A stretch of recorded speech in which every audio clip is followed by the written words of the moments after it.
नमस्कार, मैं हूं सुधीर दीक्षित। आप देख रहे हैं न्यूज़ 18 मध्य प्रदेश छत्तीसगढ़। पर्चा बताकर लोगों की समस्याओं को जानना और फिर उसके उपाय बताना देश भर में चर्चा का विषय है। इस वक्त हमारे साथ मौजूद है पंडोखर सरकार धाम के गुरुशरण महाराज जी। महाराज जी, बहुत बहुत स्वागत है आपका। जय जय जय पंडोखर सरकार। महाराज जी, लंबे समय से पर्चा आप लिख रहे हैं, कैसे समस्या जान लेते हैं? पर्चा लिखने का जो मेरा व्यक्तिगत है, मैं अपनी बात करूंगा, मैं किसी विषय बात नहीं करता। और आपका तात्पर्य कुछ भी हो, मैं पंडोखर सरकार श्री हाथीवान महाराज श्री हनुमान जी की कृपा से जो अंतर्मन प्रेरणा मिलती है, जो अनुभूति होती है, जो तरंगें प्राप्त होती है, जो मुझे महसूस होता है, जो अनुभव करने की जो विधा मेरे पास है, उस विधा के माध्यम से वो तरंगों को पकड़ता हूँ।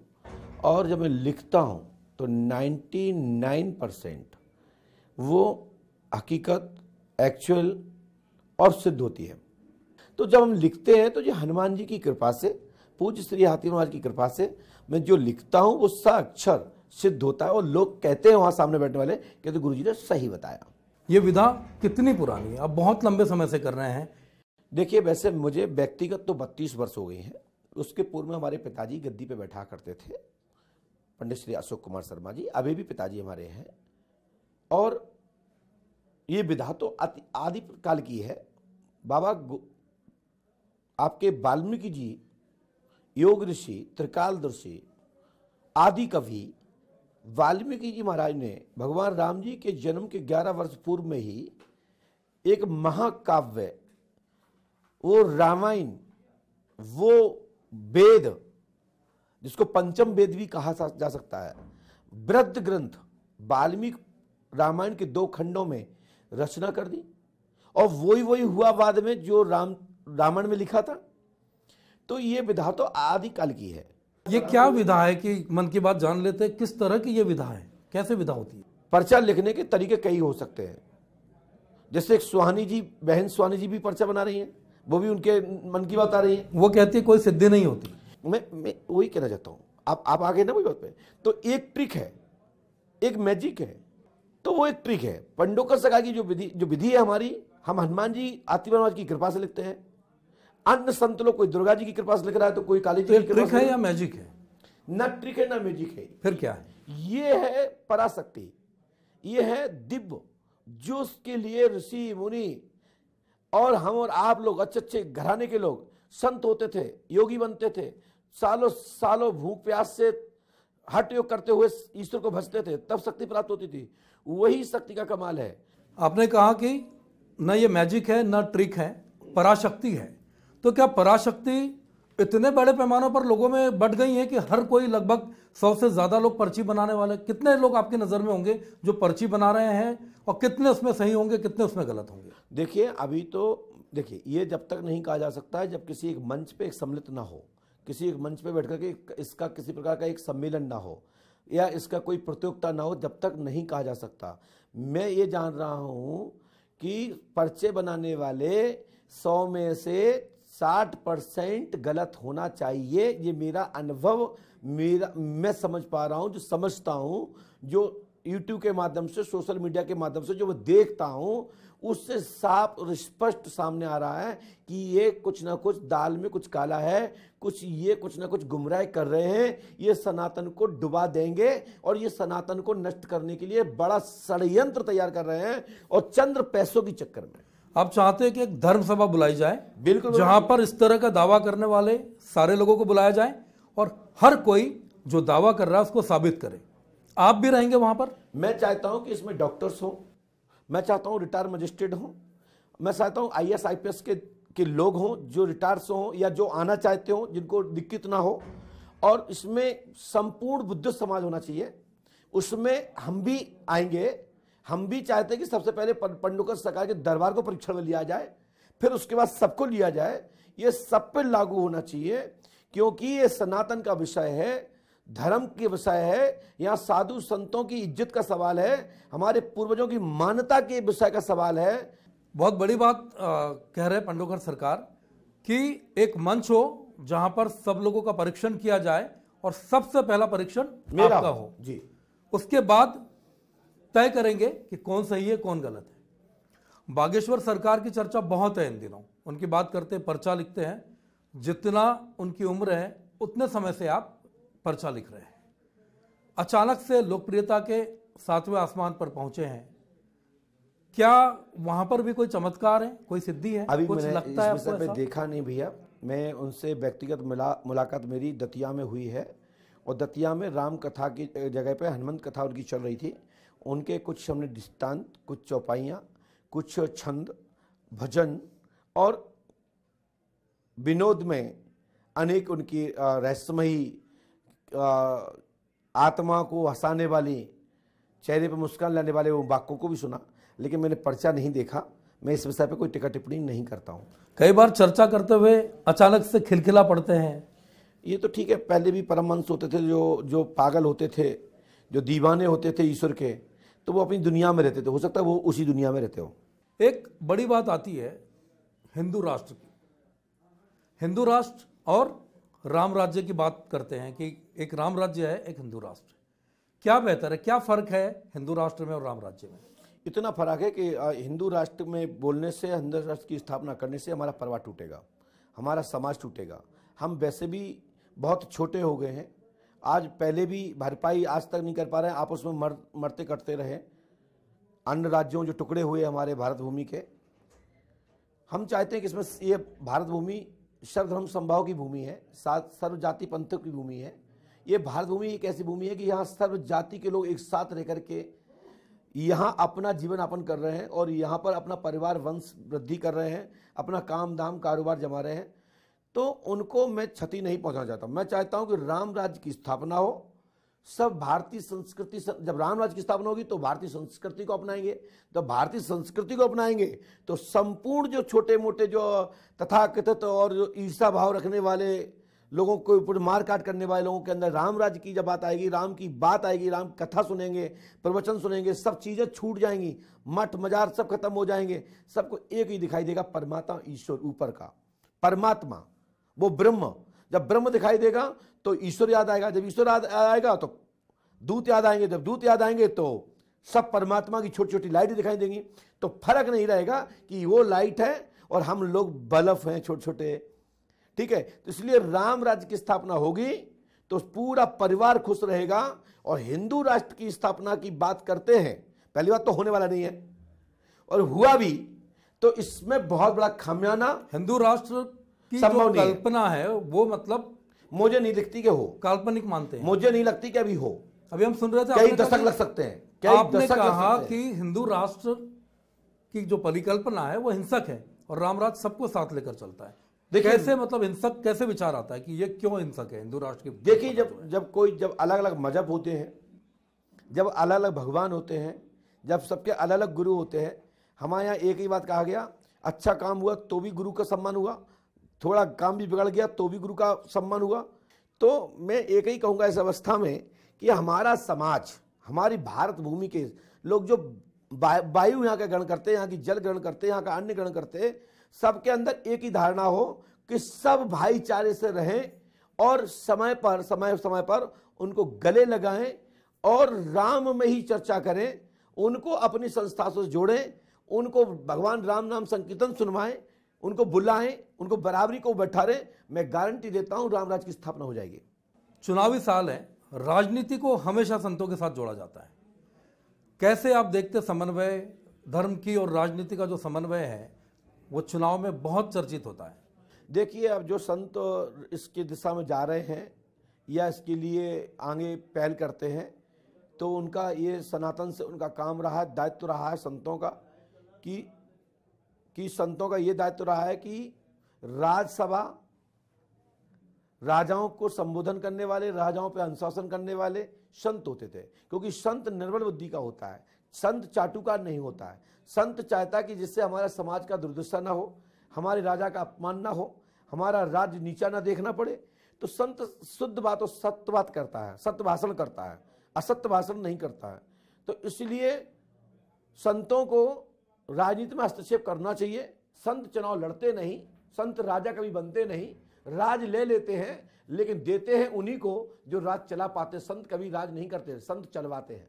संतों की एंट्री हो जाती है तो क्या कुछ ऐसे संत भी हैं जिनके कुछ राजनीतिक महत्वाकांक्षा संतों के मन में आ जाती है और फिर वो राजनीति करने लगते हैं? हमारे योगी बाबा जी को देख लीजिए, उत्तर प्रदेश में क्राइम कितना रुक गया, उत्तर प्रदेश में गुंडे कहाँ गए, उत्तर प्रदेश में जिनकी कालर उठी रहती थी वो कहाँ गए? एक संत ने किया ना। यदि 50 संत आ जाएं तो कौन सा बुरा है? और झांसी से लेकर के सत्ता अगर संतों के हाथ में चले जाएगी तो फिर राजनेता क्या करेंगे? नहीं नहीं, देखिए मैं नहीं कह रहा हूं, राज्यसभा में नियुक्त रखो ना, उनका सम्मान हो, उनका एक विशेष पावर हो। संत नहीं बनना चाहता मुख्यमंत्री, संत नहीं बनना चाहता प्रधानमंत्री, संत चाहता है कि कोई योग्य बैठे। अंधश्रद्धा निर्मूलन समिति ने एक चिट्ठी भेजी है, 10 सवाल वो पूछ रहे हैं। उनका सवाल हम आपको बताते हैं कि वो आखिर क्या जानना चाह रहे, चुनौती दे रहे हैं। वो ये कह रहे हैं कि चैलेंज टू पंडोकर सरकार, हम 10 लोगों को बिठाएंगे, समय पर प्रस्तुत करेंगे 10 लोगों को, उनका नाम, पिताजी का नाम, आधार कार्ड के हिसाब से उनका उम्र, बैंक अकाउंट का नंबर एक कागज पर लिख के हम पहले से सीलबंद लिफाफे में रख देंगे और यह सीलबंद लिफाफा निर्णायक पंचों की गठित समिति के पास सुरक्षित रखा जाएगा। और महाराज जी के सामने इनको हम जब प्रस्तुत करेंगे तो क्या महाराज जी बिना गलती के उनको बता देंगे, और अगर ये 90% तक सही होता है तो इस चुनौती को वो हार जाएंगे और 30 लाख रुपए का इनाम दिया जाएगा। 30 लाख क्यों बर्बाद कर रहे हैं? हम उनको 51 लाख रुपए देंगे। 30 लाख तो वे अपने घर पे रखें और जमा के रख लें। उनकी ताकत नहीं है कि पंडोकर धाम आए, और उनकी ताकत नहीं है कि गुरु शरण से पंडोकर धाम पीठाधीश्वर के रूप में आप लोग मुझे जानते हैं, जो परमात्मा ने और आप सब लोगों ने जो सम्मान दे रखा, मैं इसको कहीं से कहीं तक नहीं ले जाऊंगा। उनमें दम है।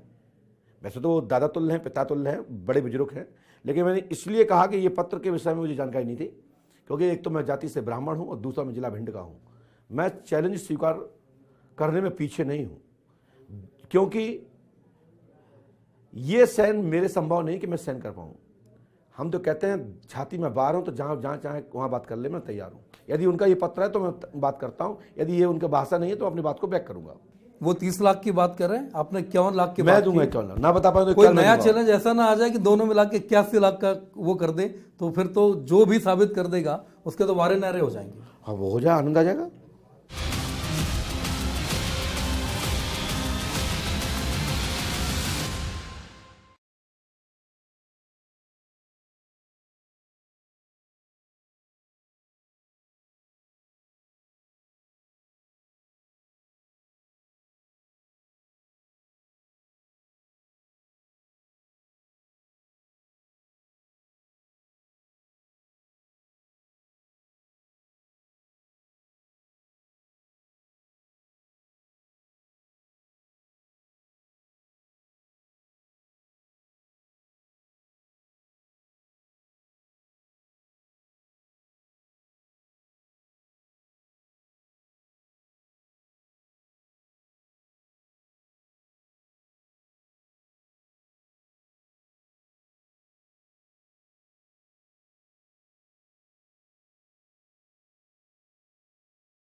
सवाल चुनाव का हम कर रहे थे। 23 का चुनाव सामने है, चीज़ों को आप जान लेते हैं, पर्ची में पहले से कई चीज़ें आप लिख देते हैं। क्या लगता है 23 का चुनाव किधर जाएगा? जब टिकट वितरित हो जाएंगे, मैं उस अवस्था में अवश्य बताऊंगा कि, और बिफोर मैं आपकी टीम को आमंत्रित करूंगा, 19-20 के असर से सीट बाय सीट मैं घोषणा कर दूंगा। और मैंने किया है उत्तर प्रदेश में, मतलब टिकट की घोषणा हो जाए दोनों चुनाव में, बाबा जी यानी योगी जी के चुनाव में, पूर्व में शिवपाल सिंह यानी अखिलेश के चुनाव में, टोटल हमारा इस पर आप देख सकते हैं यूट्यूब चैनल पे, आपकी वाइट आपका गिनती के दौरान की जो उस पर चल रहा है कि पंडोकर सरकार ने इतनी सीटें बताई हैं, वो भोपाल से ही प्रसारण हुआ था, वो आज भी यूट्यूब पर पड़ा है। और मतलब टिकट घोषित होंगे, उम्मीदवार घोषित हो जाएंगे और आप बता देंगे कौन सा उम्मीदवार जीतेगा, कौन सा हारेगा। पक्का 100%। ये पर्चा पहले से लिखा होगा, कौन आदमी आ रहा है, कहां से आ रहा है, क्या समस्या लेके आ रहा है, इसका क्या। ये कुछ पर्चे महाराज ने बना रखे पहले से। हाँ। ये लोग आपके पास आ चुके हैं? नहीं, मैं जानता भी नहीं इनको कौन है। आएंगे आपके पास पक्का 100%। और मैंने इन्हीं में से तो बुलाया अभी भी, हमने माता दादाजी आप खड़े हो जाइए, पत्रकार भैया आप खड़े हो जाइए, आप किसी उठा लाइए, इन्हीं में से तो उठाया था, आप लोग देख रहे थे साक्षी। ये वो लोग हैं जो आपके पास आने वाले हैं? आने वाले हैं, और कहाँ बैठेंगे पता नहीं, लेकिन आएंगे, नंबर आएगा। यदि यहाँ नहीं आ पाए तो पंडोखर में आएगा, पंडोखर नहीं आ पाए तो जहाँ से पड़ेगा वहाँ आएगा, लेकिन आएगा, जो पर्चा फटेगा नहीं। मतलब ये तो बहुत बड़ी चीज है। आप सोचिए, हम क्या कहेंगे कि ये जो पर्चे हैं ये उन लोगों के पर्चे हैं जो आप हमारे हाथ में देख रहे हैं। उल्टा करिए। हम आपको दिखाते हैं, इसमें पूरे तरीके से पर्चा अभी इसलिए नहीं दिखा सकते आपको क्योंकि इसमें लोगों की समस्याएं लिखी है, समस्याओं के उपाय लिखे। और ये सबसे बड़ी चीज आप देखिएगा, ये वो नाम है जो अभी पंडोकर सरकार के दरबार में नहीं पहुंचे लोग, ये उन लोगों के पर्चे। यानी कि निकट भविष्य में ये जब कभी भी पहुंचेंगे, एक नाम का हम आपको जिक्र कर देते हैं।